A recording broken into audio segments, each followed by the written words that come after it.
નમસ્કાર, YNN ન્યૂઝમાં આપનું સ્વાગત છે। સમાચારમાં વાત કરીએ તો વિશ્વવિખ્યાત મહારાજા સયાજીરાવ ગાયકવાડ યુનિવર્સિટીની સોશિયલ વર્ક ફેકલ્ટીમાં પ્રોફેસર ભાવના મહેતાની ડીન તરીકે નિયુક્તિ અંગે કાનૂની વાંધા સામે સેનેટ સભ્ય કપિલ જોશીએ વિરોધ સાથે યુનિવર્સિટીના સત્તાધીશોને રજૂઆત કરવામાં આવી હતી, પરંતુ વીસી હાજર ન રહેતા દરવાજા ઉપર આવેદનપત્ર ચોંટાડવામાં આવ્યું હતું અને રોષ વ્યક્ત કરવામાં આવ્યો છે। વડોદરાની વિશ્વવિખ્યાત મહારાજા સયાજીરાવ ગાયકવાડ યુનિવર્સિટીના પ્રોફેસર ભાવના મહેતાની ડીન તરીકે નિયુક્તિ અંગે કાનૂની વાંધા સામે સત્તાધીશોને આવેદનપત્ર આપવામાં આવ્યું છે।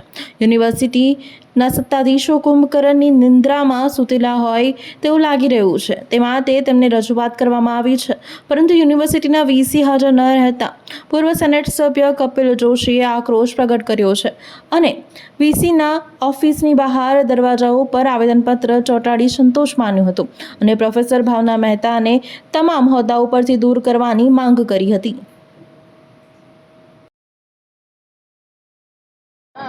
આપણા યુનિવર્સિટીમાં લાયકાત વગરના કુલપતિની વિદાય પછી, એટલે લાયકાત વગરના જે પહેલા કુલપતિ જે હતા વિજયકુમાર શ્રીવાસ્તવ, એના ગયા પછી જે ભાણગે સાહેબ આવ્યા, એટલે અમને એવું હતું કે ભાણગે સાહેબ, અમને એક આશ્વાસન રૂપ હતું કે ભાણગે સાહેબ કંઈક કરશે, પણ આ શાસકો કોઈ પણ અધિકારી જે નવા આવે છે એને સ્વતંત્ર રીતે કામ નથી કરવા દેતા।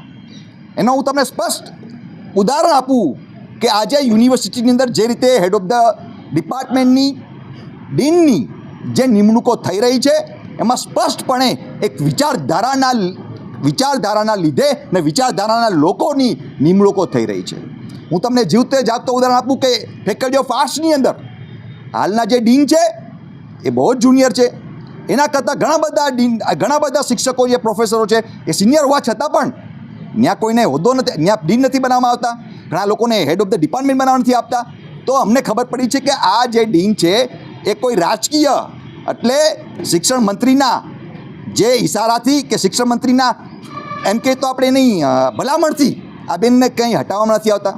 એટલે વાત બહુ સ્પષ્ટ છે કે યુનિવર્સિટીની અંદર આજે MS યુનિવર્સિટી એક્ટ હોય કે કોમન યુનિવર્સિટી એક્ટ હોય, આ ભાજપની સરકાર એને એસી કી તેસી કરી નાખી છે, એને મન ફાવે એવી રીતના કાયદો ગમે ત્યારે એ લોકો ઇમ્પ્લિમેન્ટ કરી દે છે। હું હમણાં તમને વાત કરું કે અમારા જ ફેકલ્ટીના ભાવનાબેન મહેતાને હમણાં ગયા વીકમાં ડીનનો નિમણૂક કરવામાં આવી।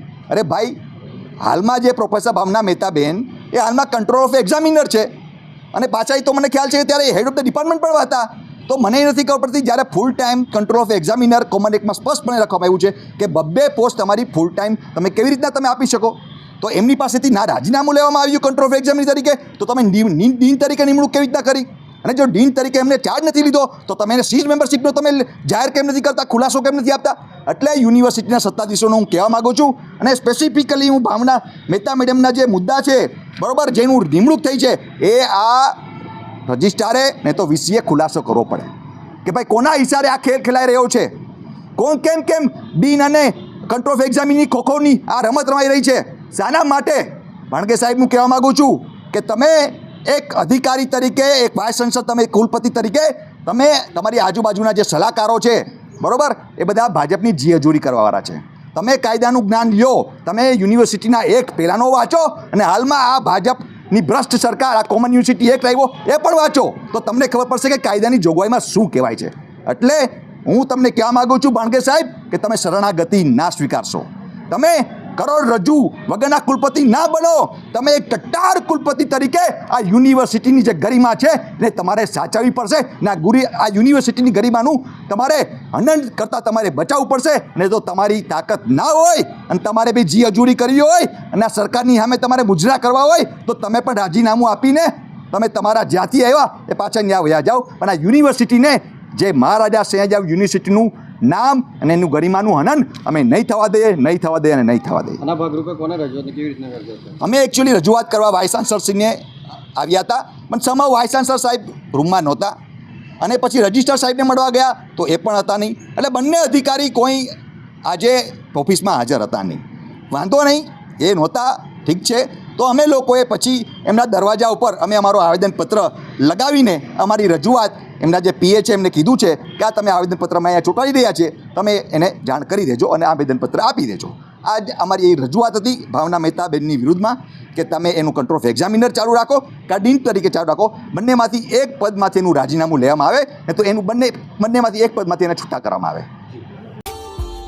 Subscribe now and press the bell icon. Never miss an update.